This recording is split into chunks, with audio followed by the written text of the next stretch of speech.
Welcome everybody to Red G Fox. All right, guys, if you are just tuning in new, because 80% of our viewers are not subscribed, this is a Sanford and Son channel. If you like Sanford and Son, you will get clips, polls, quizzes, shorts, everything, episode breakdown, and then random stuff where we just cover Sanford and Son. This is the place, so please click that like and subscribe button and become a member today of our growing community. Let's keep it going. So today's episode, we get the debut of Officer Hoppy. Oh my gosh, I forgot all about Hoppy, what his debut was. I keep calling Swanie Hoppy, so finally, I'm not gonna make that mistake anymore because all we got is Hoppy and Smitty. In this one, it's the shootout. Let's do a real quick summary. Fred is hanging out with his buddy Goldstein. They get in an argument. Lamont comes home, has a gun, a Revolutionary War rifle, and Fred kind of says, why did you spend 50 bucks on that? Anyways, it gets to the point where Fred fires it on accident, and it goes across the street through Goldstein's window. And now we have to figure out, is Goldstein alive or not? That is the brief summary. So let's break down, as we break down the episode in 5 sections, and go over some of the best and funniest jokes that I'm guilty of forgetting at times. A lot of times I don't remember this. There's one line by Officer Hoppy, I want to say, shout out to Erica. She is the one who mentioned it to us, and we couldn't remember it on one of our live shows. This is it, Erica. So this is where it happened in this one. We'll get to that. So here we go. Let's go to breakdown. Scene 1, we open up with Goldstein and Fred hanging out, watching Let's Make a Deal. It's not Wheel and Deal with with Monty, right? This is the actual one, and they're watching it, and Goldstein's like basically saying, hey, pick door 2. Fred's like, no, pick door 3. They pick 2, and it's a zonk, and Fred's like, see, she's an idiot. What? And then he's like, and then Goldstein's like, what? How do you know she's an idiot? And he's like, anyone who dresses like a piece of pizza, it has to be an idiot. And him and Goldstein now get in a fight, because Goldstein's like, hey, I picked it, and they start arguing about, anyways, it gets out of control. Goldstein gets up, and he's upset. And he walks out, and Fred starts going at him, and he's like, don't you come back. And Goldstein's saying some stuff, Meshuggah, he's speaking in Hebrew, and Fred starts throwing up some random lines, like he knows Hebrew language as well. And that's it. That's the base of the opening act. And Lamont, the next scene, Lamont comes home, and he's right there, and he sees him fighting. He's like, what are you doing? Get in the house. He's like, why are you fighting with Goldstein? He's one of your friends and our neighbors. And Fred's like, I don't want to see him anymore. But Lamont's like, who cares? He's incredibly excited because he has this new object that he bought that he wants to show his dad. And it is a Revolutionary War rifle. For 50 bucks, that's incredible. Even at that time, that's insane to get something that old and still working condition, which we'll see. But Fred's like, why are you spending 50 bucks on this, man? What a waste. And he goes, you know how you make it old? You take it, you whip it with some rusty chains, bury it in some dirt so the worms get at it, let it sit in the rain a few days, put it for an auction, and then say, sold by the dummy with the brown mustache. And we know in previous episodes, Fred knows when people pull the wool over his eyes, but this time he is wrong. Lamont actually got a real one, and he shows, hey, I got 3 cards from other gun dealers who said they will find a buyer if we can get this thing cleaned up some. So he's pumped for it, he's excited. Then they start talking about how Fred doesn't know anything about shooting guns. Fred's like, let me see this gun. And he takes it, and he's walking around, and he's checking it out. And Lamont's like, you don't know anything about guns. He's like, who doesn't know about guns? And he sits there, and he's like acting like he's got the gun. He's ready. He served in World War I. And it was Fred. And I love when he doesn't say G. He says, it was Fred B. Sanford. And Lamont rightly calls him on. He's like, B. Sanford. He said B, and the B stands for bullseye. And Lamont's like, no. He said it was World War II, Fort Dix, New Jersey. And he's like, KP duty. And he's breaking him down. He's like, and the B stood for something. It did not stand for bullseye. Bull something else. So great. I love that dialogue. This is an episode, if you really, I think it goes back to its roots, which is father and son. And this has some of the best Lamont, in my opinion. When he gets all excited, he gets all irritated and agitated and nervous. He really gets, you really see his acting skills for Damon Wilson in this one. But he sits there and he goes, you didn't do nothing. You know, you were no part of it. And then he breaks down. He's like, and then Lamont's like, what are you gonna say next? Something about you were in the revolution. And he's like, no, of course I wasn't. He said, but my ancestor was, which would technically be Lamont's as well. And he goes, my ancestor was. He's all, who? He's all, Buford Sanford. The name just sounds funny. Buford Sanford. And Lamont's like, Buford? What do you mean Buford? And he goes, yeah, he was in there. And he used to be a slave, and then they let him go so he can help defend the country, or hit the probably the North, I'm guessing, could have been the South. But he said when they were done, he was so good at it, they let him go back to being a slave. And he goes, yeah, Buford, he knew. he was he was so good. He was the one who played the drums. Remember, he said, remember that famous painting where you got the guy playing the flute and the other one playing the drums, and Karen and Lamont's like, don't tell me that was Buford. He said, Buford was playing the drum. And Lamont's like, I've seen that picture. That picture's, or he calls him, remember, he even says what it is. He says it's the spirit of 76. And yeah, right, he's like, it's the spirit of 76. He said, I seen that, man. A bunch of pictures of those. They were all 3 white. And he's like, oh, doesn't mean it's true. And he's like, well, look at, you see all those pictures of Jesus where he's white. And Lamont's like, yeah, so what? And he's all, ain't no way some white guy can live in Jerusalem for over 30 plus years and still be white. And not have a hat. It is so funny. And it's, even at that time, you got to go, it's factual. And that's what I'm saying. Fred lays down the facts right there. That it's true. There's no way you could have someone look at my skin complexion, living in Jerusalem for 30 years. You're going to be dark skinned. And so I love that he does that. That's a great line. Some of these lines here in this episode and right here, there's a few more we'll go through, between Fred and Lamont, are some of the best that I can remember. And great writing. It had me cracking up the whole time. So after that little debate, they get it, and Fred's like, let me see that. And he goes, you know, Buford was quick. Man, he said he was showing how the British would line up and then go, pow. And then he's like, but Buford, he'd get by the bushes when he'd see him. And he said, what was that saying? Don't shoot till you see... Don't shoot till you see the whites. And Lamont's like, it's don't shoot till you see the whites of their eyes. And Fred's like, oh, Buford couldn't wait that long. Oh my gosh. Oh, I'm crying. So he says, just thinking about it, it's so good. So he says, Fred's like, yeah, he'd get there, pow. And then he'd see him line up right by the bush, see him coming, pow. And the third time, you can even hear the click. If you listen, you hear that, and then Fred goes and he's all, pow, and the gun actually goes off. And when the gun goes off, Lamont hits the deck. Dude, he is behind the couch, scared to death. Fred, this is one of my probably favorite scenes of at least Fred falling down or even clutching at his heart, because it is so real. When it goes off and he drops back and he falls on the couch and knocks the lamp, it is so real, his face. And he's just got that expression. And he's sitting there and he's clutching his heart, having a mini heart attack, which he gets a lot in this episode. We'll cover that in a bit. But as he's doing that, Lamont gets up and he's like, Pop, are you okay? He said, why do you tell me that damn gun was loaded? The way he says it. He said, why do you tell me that damn gun was loaded? And Lamont's like, how am I supposed to know? I didn't know it was loaded. And they get up and they're trying to recover, and he's like, you broke the window. And Fred's even holding his shoulder. He's like, man, a glass you can fix. He said, I think I broke my shoulder. He said, you can't repair my shoulder that easy. Oh man, it's funny, doesn't his adrenaline probably got him going through it, because I'm like, he never really mentions it the rest of the episode, but he does have a bunch of heart attacks. So now, as they're trying to recover from what's going on, Lamont looks out the window. He's like, and he gets the binoculars. That's a whole other side story, the binoculars. Go watch the episode if you haven't seen it, or someone in our comment section. I don't want to cover that. But I'm trying to shorten the episodes on this. I run it too long sometimes. So he gets the binoculars, they look, and then he sees, he's like, uh-oh. He said, there's a hole at Goldstein's window. You know, it's going right into his house. And Fred's like, oh boy. And now they're sitting in, they're like, what if the bullet hit him? And they sit down, and Fred's like, nah. If the bullet even went through that window, by the time it got over there and went to the window, it would have fell in pieces. You know, it's an old bullet. It's not going to hit him. And Lamont's like, no, don't you think? And they start saying, what if he's hit? What if you got him in the head? What if he was sitting down and hit him? Why isn't he coming outside? And so now they start going, oh my gosh. Fred's like, no, it's this. And then Fred starts going, I think we need to get the hell out of here. He's ready to go. And Lamont makes a great point. He's like, if the bullet went in there and he was okay. And then they go, well, maybe he left. Fred's like, maybe he left. And he's like, Goldstein never goes anywhere. He doesn't go anywhere. And he's like, if that bullet went in there, he would be out in the streets right now flipping out. And so now they're getting nervous. Now they're like, how are we going to figure this out? And they don't know what to do. And Fred's like, oh, man. So this is all, before I get to it, this is all part of Act 3. I think I forgot to mention that coming into this as they get to it. And so now that he's like, what are we going to do? We're going to have to wait. Oh, the light's on. We know what time he goes to bed and the light goes off. We're going to have to wait to see if he shuts that light off. That's the only way we're going to know. And so they set up the chairs. And it's funny, though, before they're getting there, how Lamont went so calmly from, hey, man, a bullet went in his window, to, you killed a man, Pop. You shot a man. And he's like getting all into it. Where you feel like you're watching a drama, or like it's something on TNT, some kind of, they know drama. But as he sits there and does that, they sit down, they get their chair, and now they're hanging out. They got the blinds up, and then they fall asleep.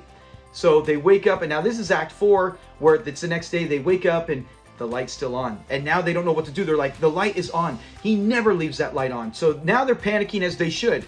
So the next step is they sit there, they get to the point where he's like, let's call. Let's get on the phone and call. So Lamont gets the phone and he's like, we got to call. We know he'll answer. Maybe he's hurt. Maybe he can't get outside. So we'll call and see if he wakes up or answers the telephone. So they're calling and Fred's like, hey, let it ring. Let it ring. Sometimes, if the telephone company says let it ring 10 times because, sometimes they can be out. Sometimes they can be in the bathroom. And Lamont's like, and he puts the phone down. Fred's all, sometimes they can be dead. So now, honestly, if you're in this situation, Golsoon's routine. The light is not off, and he is not answering the phone, and he's not coming outside, which he would normally. That, I start to lean towards Fred and Lamont's fear that, Golsoon probably is dead. So as they're sitting there, Lamont's like, the only way we're going to know for sure, Pop, is I got to go over there and check. So he's like, because remember, they're trying to decide who should go. And Fred's like, if I go and he's dead, I'm going to have a heart attack. He said, if I stay, or if I go over there and he's alive, I'm going to be jumping up and down so excited, I'm going to have a heart attack, which Fred has already had after they found out the light was out and then there was no answer on the phone. Fred's like, oh, I'm having a big one with Elizabeth. He was panicking. He said heart attack number 2. So he's already had 2 fake heart attacks. He didn't even count the one where he shot the gun. So technically he's already had 3. And so now Lamont's like, I'll go, and you just stay here, don't do anything. So Lamont goes out the back door. They got the blinds down, and then there's and Fred's like, oh man, what, who is it? Who is it? And they had mentioned it could be a detective, right? They got that certain kind of shirt and that skinny tie, and that's exactly what it is. When Fred goes, he peeks through there and he thinks it's a cop, and he's not letting him. He's like, hey, I called Lamont about the gun. He's one of the gun dealers. Fred finally lets him in, opens through the door. He won't let him all the way in. He's got the chain on.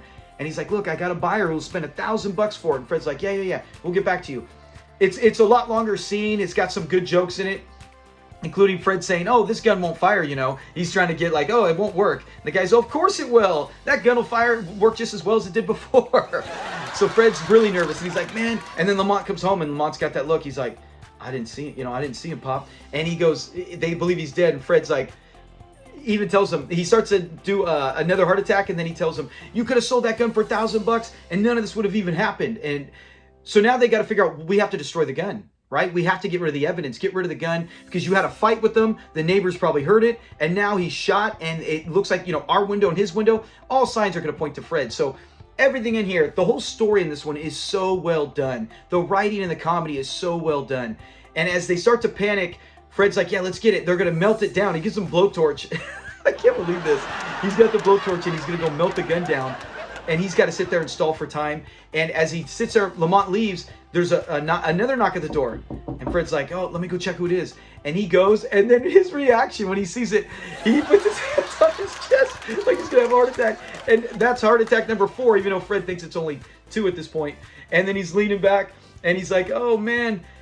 And you can even see it on his face. He's like, get my composure. You can see his face. And he lets it in. And in here comes Smitty and his new officer, Hoppy. And he says, hey, what's going on, Brother Fred? And I like that, because then even Fred says, hey, Brother Smith. He tells him, he said, oh, I'm just having a little bit of heart attack, Brother Smith. He's not doing too well. But he came in to stop by for some coffee and introduce him to his new partner, Hoppy. And we'll have a fun fact on how he got into this show, or why, actually. But Hoppy came in and he's like, nice to meet you, Mr. Sanford. And he does a salute. And then they're talking, and then in comes, or Lamont's, he could smell it, right? He's like, and then Fred tells him, oh, just a little heart attack. Don't worry, it'll stop. Smith looks at him weird. And that's when he starts going, I smell something. I smell something funny. And Fred's like, oh, you don't smell anything. We're not cooking nothing. It's nothing. And then he tells him, just making some soul food. You just said you weren't cooking. He said, I'm making some soul food. And rightfully so, Smitty's like, that don't smell like no soul food I know. And he's like, no, it's okay. And then Lamont comes out. And he's like, no, we're good. And he's like, do you have any coffee? We have no coffee, right, son? We have no coffee. No coffee. They're so fast that you think Smitty would be like, look, I know you guys. What's going on? You can tell me the truth. He doesn't break it down. And Hoppy's like, oh, you know what? We got to go. We got to get out of here. And he sees the broken window. And he tells Fred, he's like, oh, was this kids? And Fred's like, yeah, kids. You think the kids would be nice enough to come tell you, right, Mr. Sanford? And then he says one of the best lines ever. As he sits there and he goes, he tries to fit, right? That's why I like him more. Different to Swanie, who's so serious and didn't never try to fit in with this culture. He comes in, he's like, I can smell that soul food, that Hammer Hawks and black-eyed rice. Hammer Hawks and black-eyed rice. Oh my gosh. Oh, it's so funny when he says it because he's so serious. And then Smitty, he tells him, he's like, no. He said it's ham hocks and black-eyed peas. And that's the first line we ever get where Smitty has to correct Hoppy, because we get dozens throughout show history, and they're all funny, and they're so well done. I mean, Hoppy became so big that there was even times he would come without Officer Smitty. So, great introduction to him. Good job. Great line. It's a memorable scene. Like what I said, when I see that, I forget that's his first time. I remember the line all the time, and occasionally I'll forget the episode, but this is it. They take off, and Fred's like, no. They know. He said, no. Hammer hocks and black-eyed rice. He's like, they're faking it. They want us to confess. And Lamont's like, yeah, they're going to do it. And Fred's like, I'll do it. I'll do it, son. He's like, I hate to leave this empire that I built. And Lamont's like, I'll take care of it. And he gets up and he's going to go. And as they start to walk outside, that's when Lamont once again goes crazy. He's like, Pop, look, do you see what I see? He said, it's Goldstein. And Goldstein comes walking up, and they give him the best introduction. They're shaking his hands, hugging him. And he's like, I've never received such a welcome. He's so excited. And they're like, come on in. And they sit down, and they both make up, right? He's like, Fred, I don't even know why we fought yesterday. And they're like, well, where'd you go? We didn't see you. You didn't turn your light off. He's like, oh, I left to go with my son because we argued, and, I ended up staying there. And he said, good thing I did. And he takes off his hat, and he shows the bullet hole. It was sitting on his chair. So if he had stayed, so it actually works out to where had they not fought, he would have been dead. So this fight actually worked out for the advantage. And only people know are Fred and Lamont. Goldstein will never know. But he's like, hey, either way, it worked out to my advantage. Had I been there, I would have been in Mount Zion, and that's what Fred's like, that's where they go when they die. You made a reference earlier that in the show. So that was it. We get the end right there. And when he leaves, they invite him for lunch, but he doesn't want hammer hocks and black-eyed rice. And he's like, I'll come back after lunch. And he leaves. Fred and Lamont sit back, kick their feet on the table, and they saw Mazel Tov. It's such a great ending right there.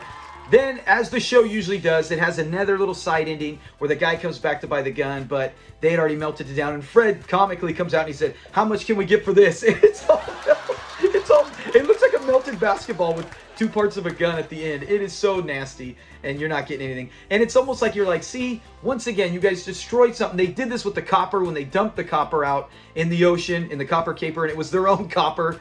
And so it's like, man, you guys always find a way to blow big opportunities. So very sad, but still hysterical. And Fred and Lamont at this stage, they don't care. They're just happy that Goldstein's alive and they are not going to jail for murder. That is it with the Shootout. Oh, man, it is so good. Go watch this. If you are like me who, like I said, forgets the episode a lot of times because I go to my top 30 whenever I watch, definitely, this is going to be one that I'm going to watch again. This one, just like the Great Sanford Siege. These are ones where you go, oh my gosh, there's nothing wrong with this episode. It is so Buford, Sanford, Hoppy. I mean, there's so many Black Jesus. There are so many things where you're like, this is funny, and I forget it. Where it's like when I watch it, I almost feel like it's a new episode because I haven't watched it in so long. But I would definitely go watch that episode, give it another watch, and laugh your butt off because it's got great lines. So let's get to fun facts. There's only one on this one. Norman Lear, the creator of the show, said because Swanie with fans was so unpopular and they felt he was too, well, it's their fault. They made the character, but his character was so serious compared to Smitty, who was real cool and easygoing. That's what you wanted. That's the character you built. That was it. It was night and day. He was so serious and robotic and so by the book, like a Barney Fife without a funny bone in him. And then Smitty was like just this cool guy like Andy Griffith, who was cool and he knew all the hip lingo and he was a nice cop. That when you build that, you can't get mad that the fans hated him. But that's what happened. They didn't like Smitty a lot, or not Smitty. I'm sorry. They didn't like Swanie, and they ended up firing him. Noam Patilic, he got fired. I actually thought that it wasn't working out, and he left to become a director. As a few years later, he did other things. But no, he was fired from the show. So that for Officer Hoppy. So I'm sad that they had to fire him because I think he did well at what he was supposed to do, but it's not his fault. But I do love Hoppy, so I'm glad they brought, because you can't change a character now. You can't say, all right, Swanie, now you're cool, you're funny, you're trying to fit in. No, you can't do that. So that is the fun fact with this one. Let's get to familiar faces. There's some good ones here. Leo Fuchs, F-U-C-H, I believe that's how you spell it. He was Goldstein. He was also in The Danny Thomas Show, something called Avalon, The Frisco Kid, and even The Danny Thomas Show. He did a lot of things. He's in a whole bunch of things, but those are some of the more memorable performances. Howard Platt, yes, that's Hoppy. He's one of the few still surviving members of the Sanford and Son actors, the people who were on the show. He's still actually around. But that's Howard Platt. He played Hoppy. He was also in the movie The Rock. Nixon, the older, I believe, movie or show Westworld, not the new one, Westworld. This one was not popular, but if you are my age or even a little younger, you remember Small Wonder with Vicky the Robot. He was actually in an episode of that, Small Wonder, and he was in Vegas Vacation. I want to say he was the bellhop. He was something in the casino. But Vegas Vacation, Howard Platt, Hoppy. Let's get to our last one. That is Lawrence Haddon. He was the guy who was coming up. He was the guy, his name was Ronald, who was the gun buyer. He was, Fred wouldn't let him in the door. He did Hands of a Stranger, The Greatest American Hero, the TV show. I loved that as a kid. Simon and Simon, another great action comedy back in the 80s. He was also a very reoccurring role on The Bold and the Beautiful, 15 episodes. He has that look where he's like a distinguished gentleman who could be, you know, troublesome or a nice guy or conniving. He has that look in The Bold and the Beautiful. And he was in Barnaby Jones, which if you are a fan of our channel, you know I always mess up Barney Miller and call it Barnaby Miller. But this one I got it right. He was in Barnaby Jones for 6 different episodes, reoccurring roles. So that is it on our familiar faces. Thank you guys so much for watching. I hope you made it to the end. Comment anything, your favorite part or a line I left out. There's so much great comedy on the cutting room floor from my show that I did not put in that you can comment. Definitely go watch the episode. And thank you so much for watching, for subscribing. And if you haven't, like I said, 80% of my viewers aren't subscribing. What are you waiting for? Subscribe today and let's get this channel growing. Talk to you guys later. Have a great week. See you on Friday. Peace.